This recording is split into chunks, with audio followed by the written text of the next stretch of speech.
Chers élèves, bonjour. Dans cette vidéo, on va s'intéresser à la croissance économique et à sa mesure.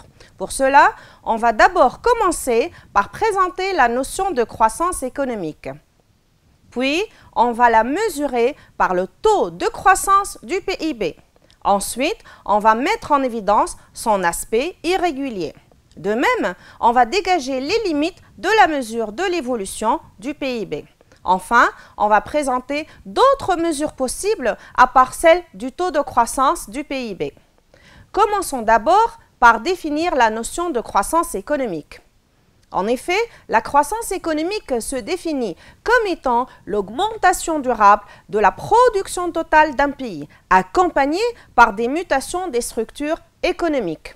La croissance a donc un aspect quantitatif, puisqu'on parle d'accroissement des quantités des richesses produites, c'est pour cela qu'elle est mesurable, comme elle a un aspect qualitatif. Notons de même que la croissance peut être aussi bien extensive qu'intensive. Distinguons alors ces deux notions par référence à l'action sur le facteur de production. D'un côté, la croissance est dite extensive lorsque l'augmentation de la production provient de l'augmentation des quantités des facteurs de production, ce qui signifie que l'économie du pays a augmenté le volume de sa population active par des créations d'emplois et ou a augmenté le stock de capital par des investissements matériels de capacité. D'un autre côté, la croissance est dite intensive lorsque l'augmentation de la production provient de l'amélioration de l'efficacité des facteurs de production, ce qui signifie que l'économie du pays a investi dans le capital humain à travers la formation aussi bien initiale que continue pour améliorer la qualification de sa population active et ou a investi dans le progrès technique, dans les nouvelles technologies et dans la modernisation des équipements. Passons maintenant à la partie mesure de la croissance économique, qui se fait principalement par le calcul du taux de croissance du PIB. Puisque le PIB est l'agrégat qui évalue les richesses produites dans un pays au cours d'une année donnée, et puisque le taux de croissance permet de dégager l'évolution d'une variable dans le temps en une année de départ et une année d'arrivée, si les années sont éloignées, on doit alors calculer le taux de croissance global du PIB de l'année finale par rapport à l'année initiale. Pour cela, on prend le PIB de l'année F moins le PIB de l'année I sur le PIB de l'année I, et là, il faut faire très attention de ne pas inverser les valeurs, qu'on va multiplier par 100 pour trouver un pourcentage. Cette formule peut être aussi écrite de la sorte PIB final sur PIB initial moins 1, le tout fois 100, pour trouver encore un pourcentage. L'interprétation de ce pourcentage va se faire selon son signe. Si le taux de croissance globale du PIB est positif, cela signifie que le PIB a globalement augmenté de X% sur la période IF dans le pays. Si par contre, on a trouvé un TCG négatif, cela signifie que le PIB a globalement diminué de X% entre IF dans le pays étudié. Là, puisque vous êtes en train d'interpréter un TCG, il ne faut pas oublier de mentionner le terme globalement. Il faut interpréter la valeur trouvée en mentionnant la variable qui est le PIB. Il faut aussi dire dans quel sens ce PIB a évolué. Il ne faut pas oublier la valeur que vous avez trouvée en pourcentage, ni oublier la période, ni de mentionner le pays. Si par contre les années sont successives, dans ce cas, on doit calculer un taux de croissance annuel du PIB d'une année T par rapport à l'année qui la précède. Pour cela, on prend le PIB de l'année T moins le PIB de l'année T-1 le taux sur PIB T-1 fois 100. On trouve encore un pourcentage. Cette formule peut s'écrire aussi PIB-T sur PIB T-1, le tout moins 1, et on multiplie par 100 pour trouver, bien sûr, un pourcentage. Comme pour le TCG, le TCA va aussi être interprété selon son signe. Si on a trouvé un TCA du PIB positif, cela signifie que le PIB a augmenté de Y% au cours de l'année étudiée dans le pays. Si par contre on a trouvé un TCA du PIB négatif, cela signifie que le PIB a diminué de Y% au cours de l'année étudiée dans le pays en question.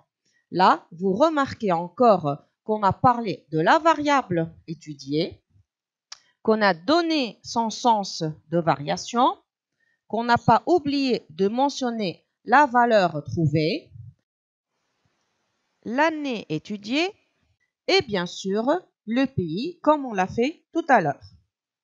Supposons maintenant qu'on dispose de plusieurs TCA du PIB et qu'on veut résumer cette succession de taux par leur moyenne, comme si l'évolution du PIB était constante dans le temps.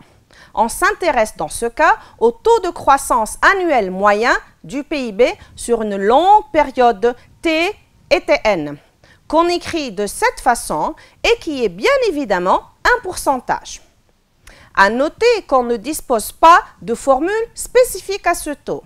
Et pour l'interpréter, on dit que le PIB a évolué en moyenne chaque année de Z% sur la période TTN dans le pays étudié. Il s'agit maintenant de mettre en évidence l'aspect irrégulier de la croissance en suivant l'activité économique sur une longue période à travers les TCA du PIB de plusieurs années. Prenons pour cela l'exemple de l'exercice de l'examen du bac de l'année 1999. Vous avez ici le titre du tableau concernant l'évolution de l'activité économique de l'Allemagne sur la période 88-97 et vous avez les différents TCA du PIB en pourcentage. La question qui a accompagné ce tableau était: représenter sur un graphique les données suivantes relatives à l'Allemagne et dégager le caractère irrégulier de la croissance de cette économie en repérant les phases que vous définirez. Pour la représentation graphique, on doit porter sur l'axe des abscisses les différentes années.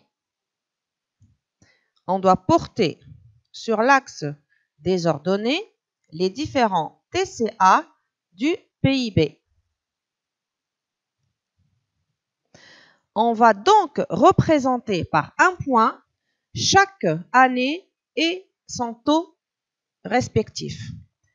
Pour l'année 88, ça sera le 3,7%. Pour l'année 89, 3,6%. 90, 5,7.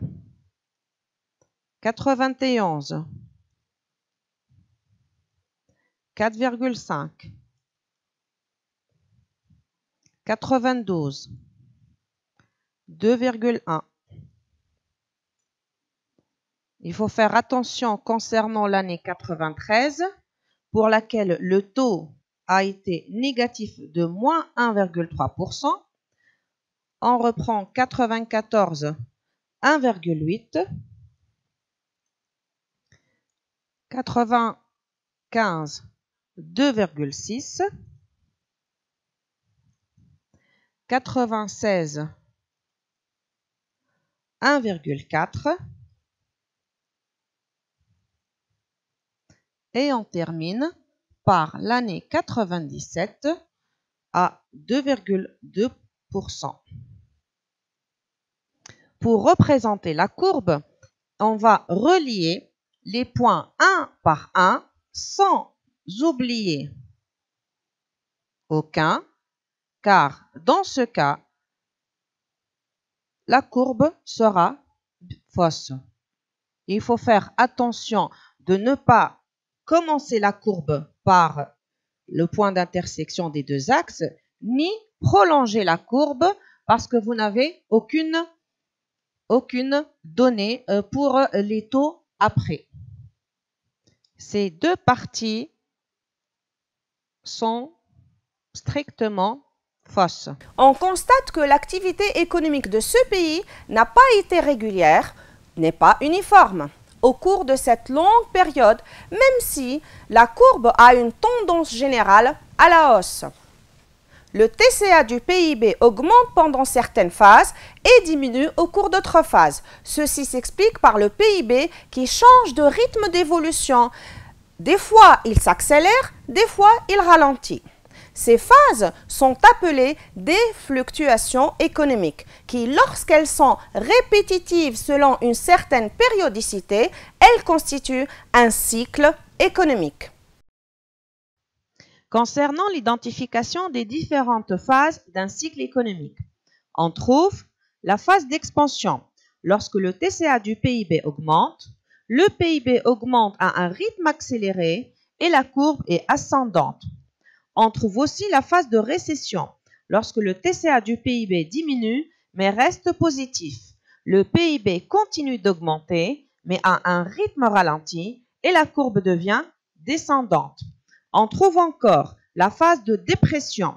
Lorsque le TCA du PIB diminue jusqu'à devenir négatif et le PIB diminue, la courbe, elle continue de descendre jusqu'en dessous de l'axe du temps. Parlons maintenant des limites de la mesure de l'évolution du PIB. D'abord dans le temps, puis dans l'espace. Vous savez déjà depuis la 3e année qu'il existe un PIB à prix courant qui est une mesure en valeur des richesses créées qui est calculée de cette façon. PIB à prix courant de l'année T égale à somme des prix des différents produits I allant de 1 jusqu'à N de l'année T étudiée fois les quantités I de la même année en cours.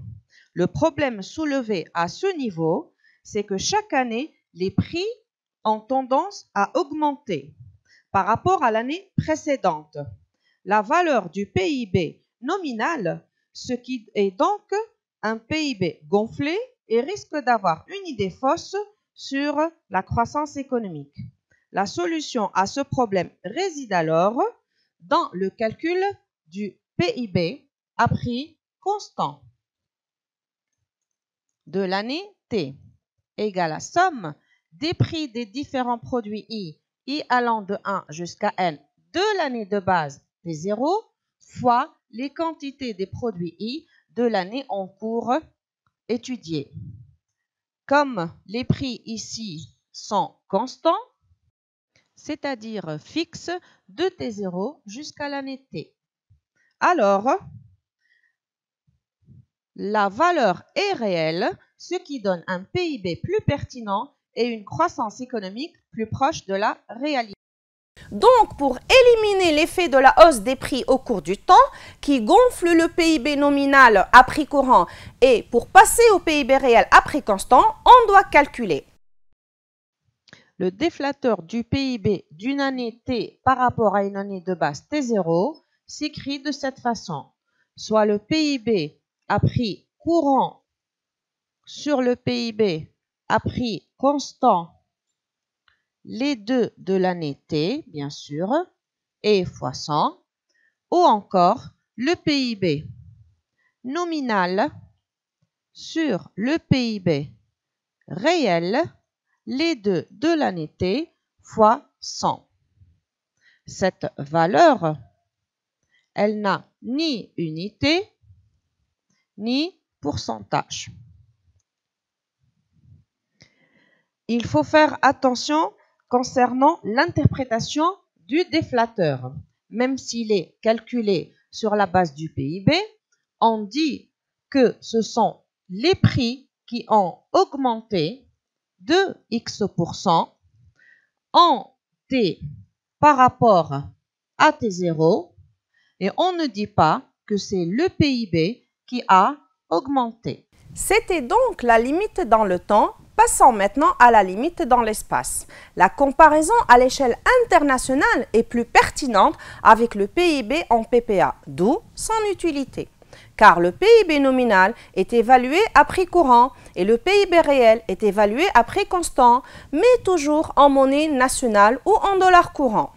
Donc, si on veut faire une comparaison internationale pour savoir quel pays est plus riche que qui, on doit recourir à l'évaluation du PIB en PPA, c'est-à-dire à parité de pouvoir d'achat.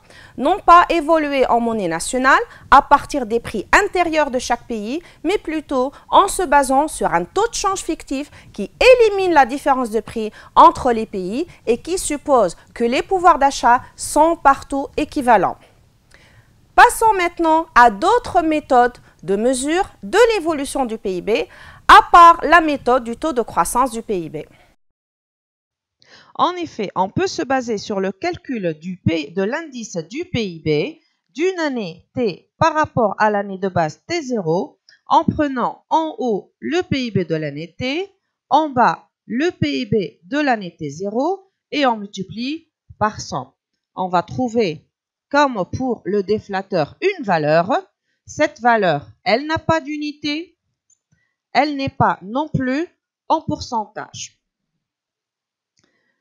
L'interprétation de cette valeur va se faire en référence par rapport à la valeur 100.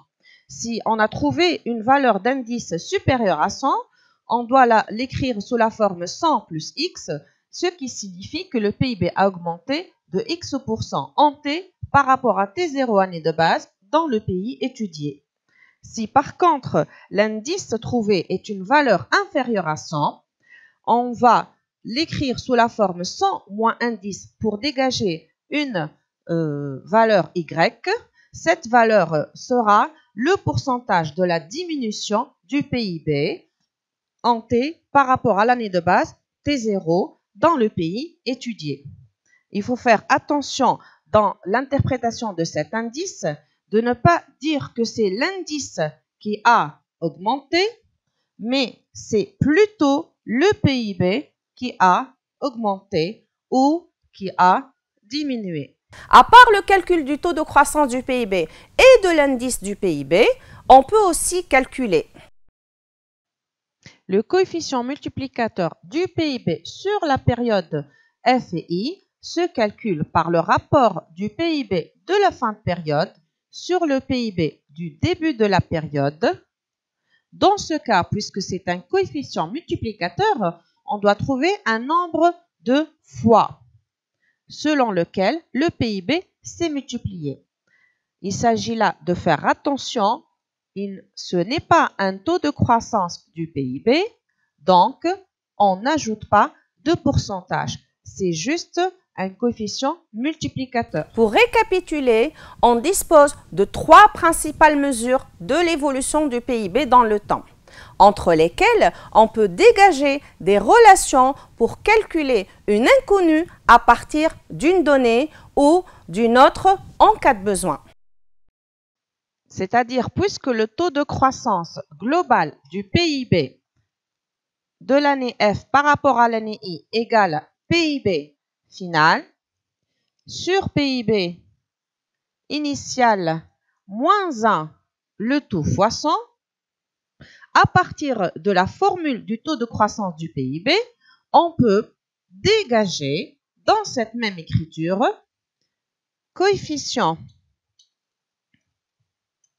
multiplicateur du PIB